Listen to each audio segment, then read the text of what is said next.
मैं अरुण सर आपके लिए लेकर आया हूं रफ्तार क्रैश कोर्स। मुझे आशा है कि आप स्वस्थ होंगे, मस्त होंगे, जबरदस्त होंगे और मैट्रिक की परीक्षा में एकदम व्यस्त होंगे। ठीक है, अगर आप व्यस्त हैं तो आप अपने लाइफ को सिक्योर कर रहे हैं, लाइफ को एकदम ब्राइट करने के लिए एकदम लगे हुए हैं। अगर आप व्यस्त नहीं है मैट्रिक परीक्षा की तैयारी में तो समझिए अपने ही पैर पे आप कुल्हाड़ी मार रहे हैं। ठीक है ना। तो मैं अरुण सर आपके लिए लेकर आया हूं रफ्तार क्रैश कोर्स, जिसमें मैट्रिक परीक्षा के लिए स्पेशल मैथ सब्जेक्ट की पूरी तैयारी मैं करा रहा हूं। उसके आपके बोर्ड परीक्षा में जितने भी मोस्ट इंपोर्टेंट क्वेश्चन आते हैं उसी टाइप का क्वेश्चन चैप्टर वाइज मैं पढ़ा रहा हूं। तो आज मैं आपको पढ़ाने वाला हूं जो हर बार हर परीक्षा में हर साल मैट्रिक के परीक्षा में पूछता है। वह भी कौन सा नियम है? यूक्लिड विभाजन एल्गोरिदम विधि। और आज मैं उसी को पढ़ाने वाला हूं। इसको अगर आप मिस कर गए समझिए अपना 2 नंबर मिस कर गए।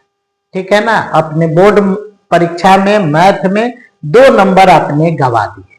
तो आज मैं पढ़ाने वाला हूं यूक्लिड विभाजन एल्गोरिदम विधि। ठीक है ना। और वो भी आसान तरीके से। तो आइए मिलते हैं। ठीक है ना। तो अपने पैर पे कुल्हाड़ी ना मारिए। ठीक है। कोई भी सर हो अच्छा ढंग से पढ़ा रहे हैं, पढ़िए। यूट्यूब पे समय दीजिए आप, अगर आपको रिवीजन क्लास मिल रहा है। ठीक है ना। सभी चैप्टर का मिलेगा, घबराने वाली कोई बात नहीं है। आज 14 तारीख है, अभी इस महीना में 15 दिन बाकी है। 15 दिन में बहुत सारे चैप्टर भी खत्म हो जाएंगे। ठीक है। लगभग ये चैप्टर बड़ा है, चैप्टर इससे क्वेश्चन भर भर के आता है, इसलिए इसमें समय लग रहा है। तो आइए कौन सा टॉपिक मैंने कहा? तो मैंने कहा यूक्लिड विभाजन एल्गोरिदम विधि।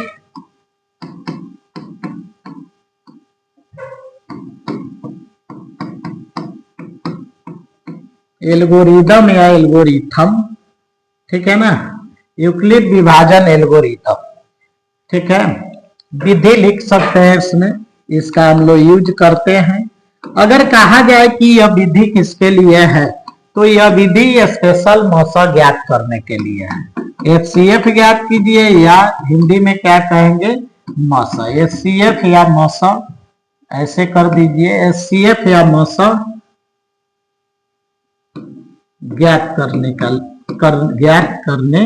के लिए है। ठीक है ना। रहने दीजिए आगे। इसमें आप एक चीज लिख सकते हैं, केवल यूक्लिड विभाजन एल्गोरिदम विधि से आप केवल एचसीएफ ज्ञात कर सकते हैं और या मौसा ज्ञात कर सकते हैं। ठीक है ना।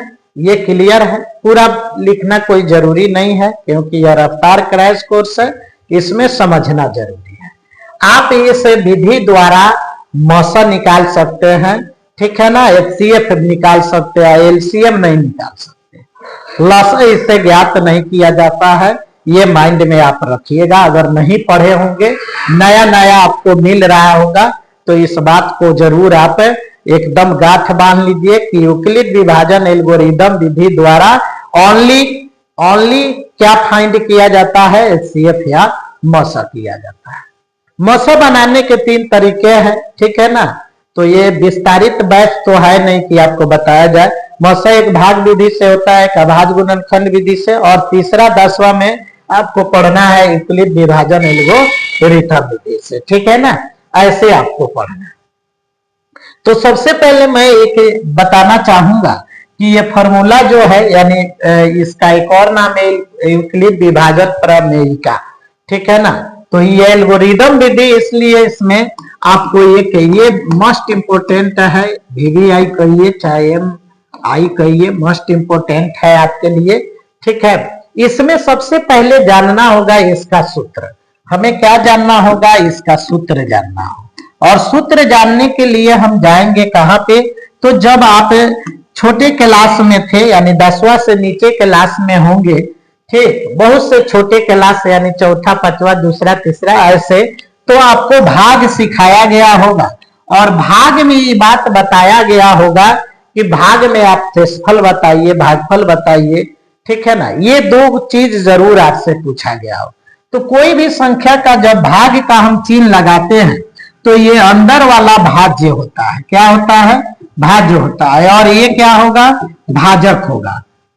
ठीक है, और ये क्या होगा? भागफल होगा। थोड़ा तेजी में हम कर रहे हैं ताकि आपको टाइम वेस्ट नहीं हो। और नीचे वाला क्या होता है? शेषफल होता है। ध्यान रहे, ये बीच वाला भाज्य होगा। जिसमें भाग देंगे वो भाज होता है, जिससे भाग देंगे वो भाजक होगा। जितना मर्तबा में देंगे वो भागफल होगा। जो उभर गया, जो लास्ट में बच जाता है, वो शेषफल होता है। नहीं भी बचे तो जीरो तो जरूर आएगा, तो जीरो आपका शेषफल होता है। ठीक है, तो इसको कहा गया आपको डिविडेंड। अंग्रेजी में क्या कहा गया? डिविडेंड। ठीक है, ये आपका हो गया डिवाइजर। ठीक है, ये हो गया आपको कोसेंट। कोसेंट, ठीक है, IENT। और ये हो जाएगा आपको रिमाइंडर। रिमाइंडर, ठीक है, ये हो गया रिमाइंडर। तो देखा क्या गया? देखा गया कि यहां थोड़ा कलर चेंज करेंगे। देखा गया कि ये यूक्लिड विभाजन एल्गोरिदम नहीं, तो इसमें ये चीज देखा गया कि इस विधि में, ठीक है, इस विधि में यह बताया गया कि इस डिविडेंड को आप क्या मान लेंगे? इस डिविडेंड को आप मान लेंगे ए, इसको ए से डिनोट करेंगे। डिवाइजर को मान लेंगे बी, और ये क्यों है कैपिटल, तो इसको स्मॉल मान लेंगे। IR रिमाइंडर है तो इसको क्या मान लेंगे? स्मॉल r मान लेंगे। क्यों इसको ये भी मान लिया गया? क्योंकि इसकी शुरुआती लेटर डी है और इसका भी शुरुआती लेटर डी है, तो इसको माना गया ये हो गया बी, ये हो गया क्यू, ये हो गया आर। यानी क्या तैयार हुआ? ये ध्यान दीजिएगा। यानी अगर इसको शॉर्ट फॉर्म में लिखते हैं तो ये बी क्यू और नीचे आ गया। तो आपको जब छोटे क्लासों में भाग बनाने के लिए दिया जाता था तो उस समय आपको कहा जाता था इसकी जांच भी कीजिए। नहीं, भाग देने के साथ साथ उसको क्या कहा जाता है? जांच भी कीजिए। तो आप कैसे जांच करते थे? क्या लिख के जांच करते थे? तो भाज्य बराबर करते थे भाजक गुना भागफल। बोलिए बोलिए, आप भी बोलिए। भागफल आप प्लस क्या होता था? शेषफल। आप कहीं ब्रैकेट नहीं देते होइएगा, लेकिन मैं दे दे रहा हूं। भाज्य बराबर भाजक गुने भागफल प्लस शेषफल। अब यहाँ पे भाज्य को आप क्या माने हैं? ए माने, तो ये लिख लीजिए। भाजक को यहाँ पे क्या माना गया है? बी। गुना भागफल को क्यू, आप प्लस क्या हो गया? आपको आर हो गया। ठीक है, तैयार क्या होगा? तैयार होगा ए बराबर बी में क्यू से गुना करेंगे तब बी क्यू, और प्लस क्या हो जाएगा? आर हो जाएगा। प्लस क्या हो जाएगा? आर हो जाएगा। ठीक है, ए बराबर बी क्यू प्लस आर। जहां पे देखा गया, यहाँ पे देखा गया, क्या देखा गया? यहाँ पे ये चीज देखा गया, यहाँ, ठीक है, नीचे जगह नहीं है, बगल में लिख दे रहा है। यहाँ ये देखा गया, क्या देखा गया कि जीरो जो है वह बी से क्या होगा? जीरो जो है वह आर से, यानी शेषफल जो है ये आर जीरो से बड़ा हो सकता है और या इसके बराबर भी हो सकता है। जीरो के बड़ा भी हो सकता है। शेषफल शेषफल जो है जीरो से बड़ा हो जाएगा या जीरो के बराबर हो सकता है। लेकिन यह शेषफल बी जो है भाजक, जिससे हम भाग दे रहे हैं, उससे कभी भी यह क्या रहेगा? छोटा रहेगा। ये कंडीशन आपको याद रखना है। ठीक है, शेषफल कभी भी जीरो हो सकता है, ठीक है, या जीरो से बड़ा भी हो सकता है, लेकिन उतना बड़ा नहीं होगा जितना से उसको भाग दिया गया है। इससे बड़ा नहीं होगा। जब होगा तो ये छोटा है। अगर मान लीजिए यहाँ 5 है तो शेषफल आपका कभी भी 6 नहीं हो सकता, 5 भी नहीं हो सकता। 4 होगा, 3 होगा, 2 होगा, 1 होगा, 0 हो सकता। अब हम क्या कहना चाह रहे हैं कि हमको क्या मिल गया? ए बराबर बी क्यू प्लस आर। क्या मिल गया? ए बराबर बी क्यू प्लस आर। ठीक है, ए बराबर बी क्यू प्लस आर हो गया। यही हमारा कौन सी हो गया? किसका सूत्र हो गया? तो यही हो गया यूक्लिड विभाजक।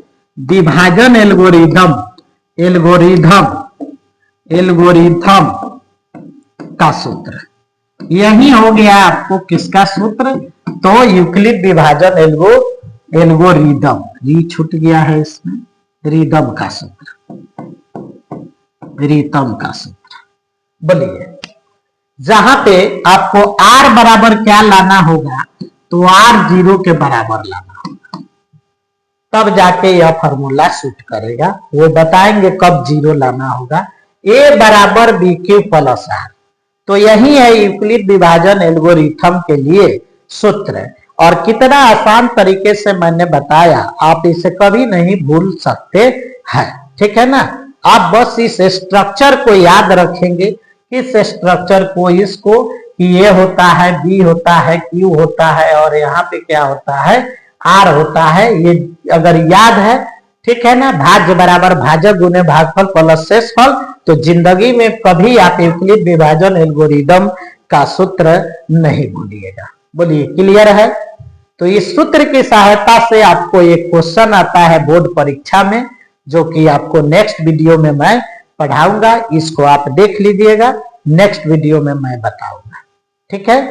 मिलते हैं फिर नए वीडियो लेके आपके लिए, वो भी आपके फ्यूचर के लिए। तो okay, bye bye, thank you.